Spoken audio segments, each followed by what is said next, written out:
Welcome to Rewire, presented by SOPHRAXIA. My name is Christopher, and I will be your guide tonight as we continue our focus on staying steady. And in particular, we've talked about how to stay steady through um, big emotions. When the emotions get heavy, how do you continue to move forward and stay balanced? We talked about how to stay steady when thoughts become heavy and thoughts become distractions. How do you continue moving forward and stay balanced? And today we're going to talk about how to stay steady through the learning process itself. So let's get started. So when it comes to sophraxia and it comes to training the mind, it's one of the few things where any time you practice or train, you're investing in yourself. Always. You're always understanding more about yourself. You always have the opportunity to see things as they are, to be more aware, observe more clearly, to move more steadily, to remain more grounded, to stay more balanced, even if it is to reflect on how things would be different. Not so much about a judgment, though, because we're not. But in a comparison, an objective comparison, I wish I would have handled that differently. Or, I could have pushed a little bit more in this area. Or, I think I could give more to my partner. I wasn't listening as well as I could have, or in any way, because that's really what we're training. And when we're talking about um, the learning process of training the mind, it can be patience, um, how to communicate better, how to be a better leader, how to be a better partner, how to be a better parent, how to be a better family member. There's so much that goes along with that, and it's always for ourselves. Because when we take the time to train and to be more present and to improve ourselves, the benefit is the people around us benefit too. And even if we kind of have that intention. So maybe it's that I want to be a better partner. It's still me doing the work. I still can't, I can influence that outcome, but that outcome would be my partner's, you know, for them to think that I'm being a better partner for them. But if I approach everything with like, I think this is more kind. I think this is more loving. I think I'm being more present. And those are real things that always come back to you, the individual. And when we go through the learning process, any learning process, whatever it be, in this case, we're talking about training the mind and sophraxia, um, there's always moments where it gets difficult, where it's no longer new, it's no longer fun, and it's just hard. And it only seems to be getting harder. And that's because there's actually four stages of learning. It doesn't matter what you're learning, any skill. There's four. The first is discovery. The second is discouragement. The third is commitment, and then the fourth is integration. And we'll go through each of them. So the first is discovery. Everything's new, like a new relationship. Um, it's new, it's fun, it's novel, it's exciting, and it always draws our attention. And when we start to train the mind too, we might get a feeling of calm. We might get a feeling of more patience. We might experience something that's really really good and makes sense. And that discovery part stage is really important because that's what sparks our interest in what it is that we're doing. But as we move from discovery into discouragement, the second stage, it no longer is as fun. It loses the novelty and it starts to be real work. And we start to question, do I want to do this? Is it worth doing this? Can I do this? And that's where the storylines appear. You know, um, I can't always keep my attention on the breath. My mind's always racing. I always feel restless. I don't have the time. Insert any excuse, any storyline, any reason to kind of get out of it. That's the mind wrestling with itself. And that's the mind doing what it does, which is create storylines and think about thinking. So, um, and it's not that it wasn't there before, because the mind, you've only become more aware of it. You've only become more aware because now you're training attention. Now you're training focus. And when you're focusing on focusing, you become aware of how often you're unfocused. and and that can be discouraging, but that's not a sign of failure. That's a sign of awareness. That's a sign that, oh, I'm starting to notice more.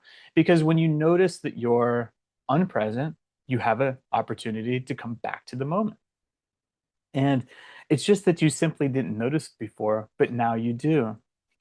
And it's not a failure. That's part of the process. And that's where most people stop.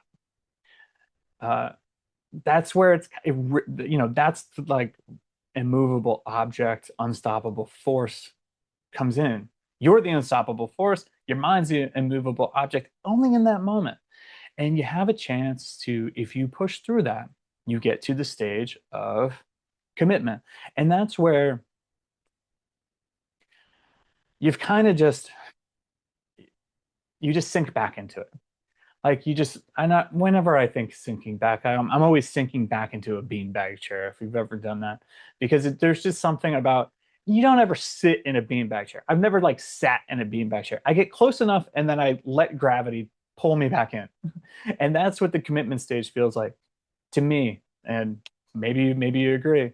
If not, use this. You're you're there, I'm sitting, but then you just let it take over because I'm committing to the process. You're committing to the learning experience, and you're committing to really not the outcome. You're committing to the journey, because wherever it takes you at that point, you're going to find out. Um, but if you have a destination in mind, that can lead to more tension, and we're trying to eliminate as much tension as we can. And that doesn't mean that you can't have goals or objectives, and it doesn't mean that you can't have, reasons for doing things. It just means that we hold on to them a little bit loosely. So in this third stage, we're committing to ourselves and we're learning to trust ourselves that, I'm just going to keep showing up. I'm going to keep showing up and I'm going to keep doing it. Because when you, every time that the mind wanders is the opportunity to come back. And just like if you were in the gym, or, if you're doing weights, like there's reps. You do sets, you do reps. Every time that the mind wanders and you come back, that's a rep for presence, or a rep for staying focused. And and it doesn't matter what it is, because it could be waiting in the checkout line at the grocery store. It's getting long. You feel impatient. That's a rep. When you're staring at the red light and and it goes green and the car in front of you doesn't move, and you want to blare on the horn a little bit, which you can, maybe you do, but do you carry it with you? Do you carry it with you, that the impatience or the anger or the restlessness of the moment? And whenever you're in a conversation and you feel your mind is not there, you're not listening, that's another rep to come back to the presence and to engage with the person in front of you. Um, those are the steps of commitment, and those are all the reps that you get to do when you're out there, because life is the teacher. This is just the practice, and we take this out into our lives and into the world, and that's where we get to start to really build ourselves and what we're working on. And then, so as you push through that, you get to the stage of integration. Not a pretty word, but that's where it becomes part of you. That's where you become that type of person. You're no longer thinking about it anymore. You're remaining focused more, and what's interesting about that stage is because before before you would notice yourself being distracted, but now focus becomes a lot more familiar. So you recognize distractions sooner. So you stay focused longer, and it becomes easier to see it. So where you might have before in a conversation have drifted off uh, in a longer period of time, you recognize it and you come back, and you recognize it and you come back. So, but then it just becomes part of you, and then that's where you might hear somebody say, "No, you've just been so calm lately," or "I really appreciate you listening." And those are just cues that maybe that's going on. Not something that's sought after, but it might be a cue for you to recognize or to realize that, oh, maybe I am becoming that person. Or maybe you just feel it inside. Where I heard someone the other day, someone that we work with, she was saying, I used to just tick me off, but now it's just doesn't really bother me anymore. And that's real work. That's real work to get there. That doesn't happen by accident. It happens where you push through the uncomfortable times, you push through the discouraging times, you even have the courage to start to trust yourself to the process. And then when you make it there, it's a really good thing, and a really awesome experience, because now you can start to apply that to other things. And so when we're talking about focus, the more that we become present and the more that we work on our ability to focus and our ability to observe, then we can focus and our attention on different things, because attention is energy. Attention is our ability to focus that energy. So once we have a good understanding of attention, then we can apply it to patience. We can apply it to calm. We can apply it to love and partnership. We can apply it to leadership. Um, but it has to all come into focus. We have to start working on our attention before we can really use it as a tool. Um, so, with all that said, let's train. So let's get comfortable wherever you are. Nice soft focus, back straight.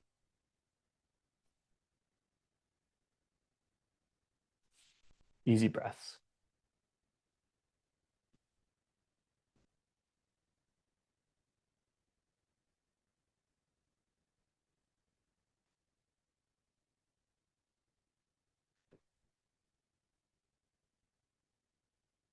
Quick check on the posture. And if you haven't already, go ahead and close your eyes.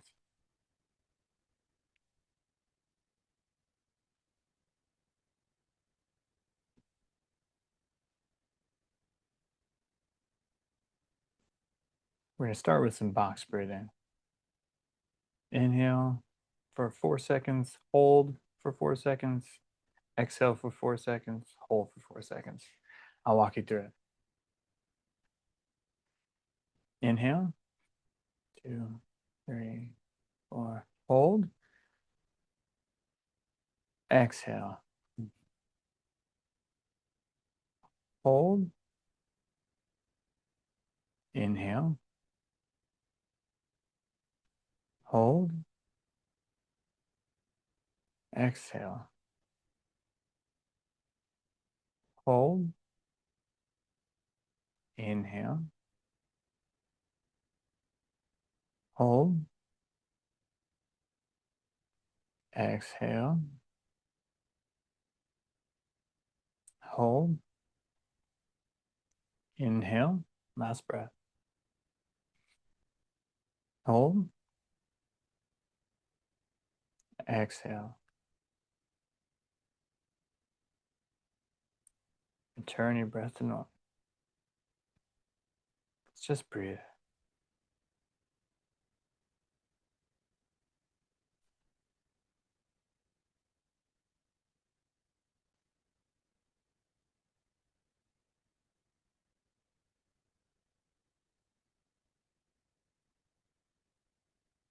Let's check in with the body real quick. Quick scan from head to toe. Not trying to change anything, just observing.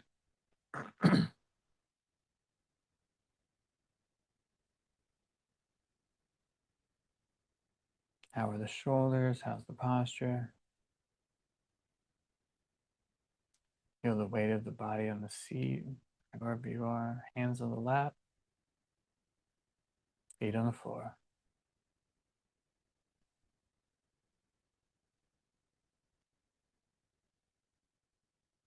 No more fidgeting. Resist any itching. And just be present with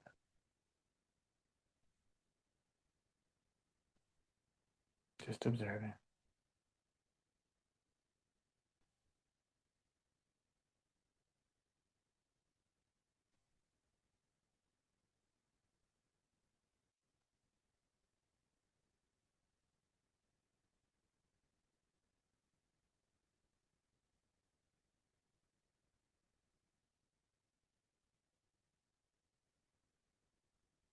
Any sounds, let them move through you.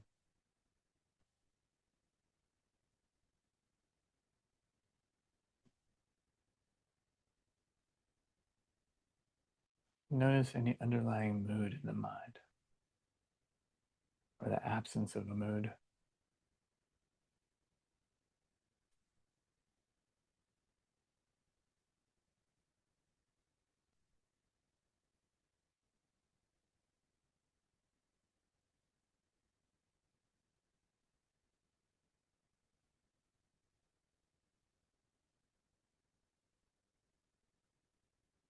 Let's bring our attention to the breath,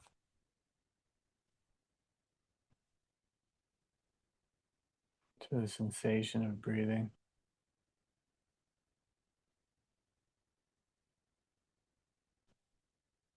Not changing the breath, just noticing whether long, short, shallow, or deep.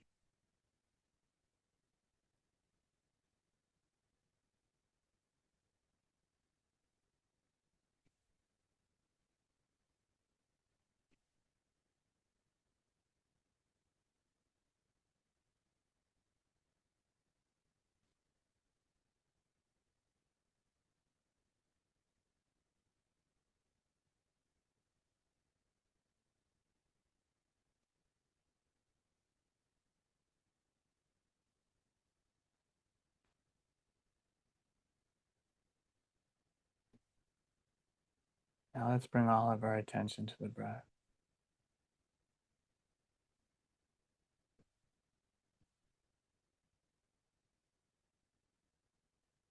Follow the journey of one inhale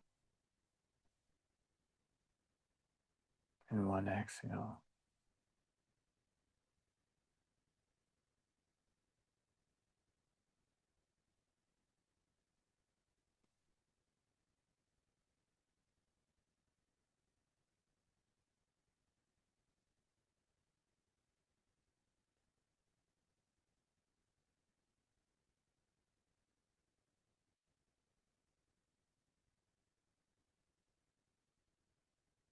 And when we realize we've been distracted, just recognize the distraction, note it, thought or feeling, and return back to that focus on the breath.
Keep breathing.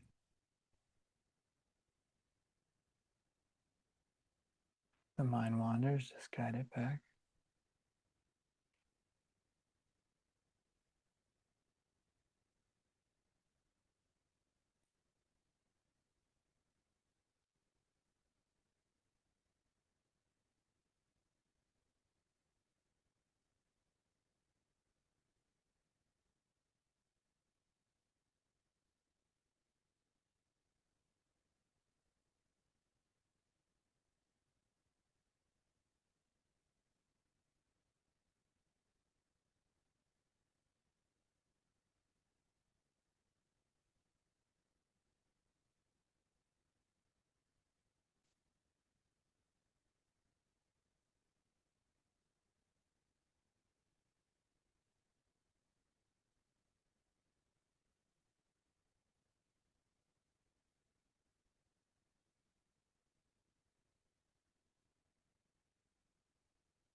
Keep breathing.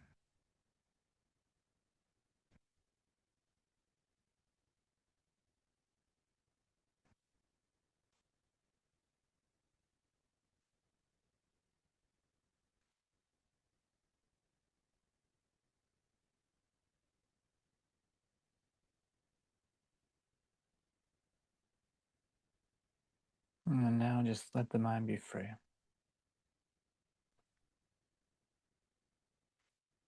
If it wants to think, let it think.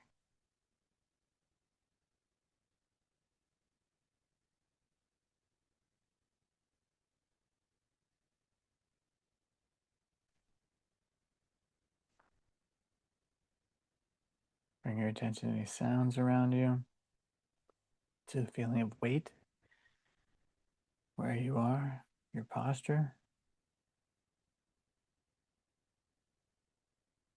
And when you're ready, gently open your eyes.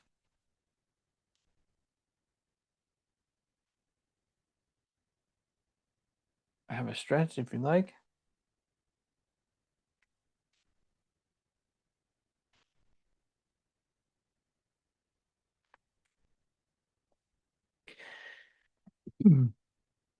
And we're talking about the learning process. And isn't life just one continual learning process? But in life, there's some moments that we just can't run from. There's some moments that we can't stop, some experiences that are there. And it's in those moments where this training can, really help. Um, one of them is we have a senior dog, and his aging, our aging, my aging is a process. And I'm not going to be able to change it. I can't rewind it. Certainly don't want to fast forward it. Um, but I just have to be present with it. And it's not often in life that we come across moments like that where we really can't change. But I think that that's why sometimes those experiences can be so difficult, because we can a lot of times just quit at any time, or we can change it, or we can move on to something else. Um, and that's why focusing and attention is such an important skill. And it's something that we can use to be more present with the experiences that we have rather than try to change them. Because then when we come to a moment, an experience that we can't change, it can be really, it can feel really tense and it can feel really difficult. It's in those moments where having a little bit of time and a little bit of training and experience can really make a difference, whether it be in our relationships, in our life, whatever it is. Whenever there's a moment that we know that we have to experience, that's where this comes in. So, with that, I really thank you for joining me today. Thank you for being here. And remember, no pressure, just practice. I'll see you again.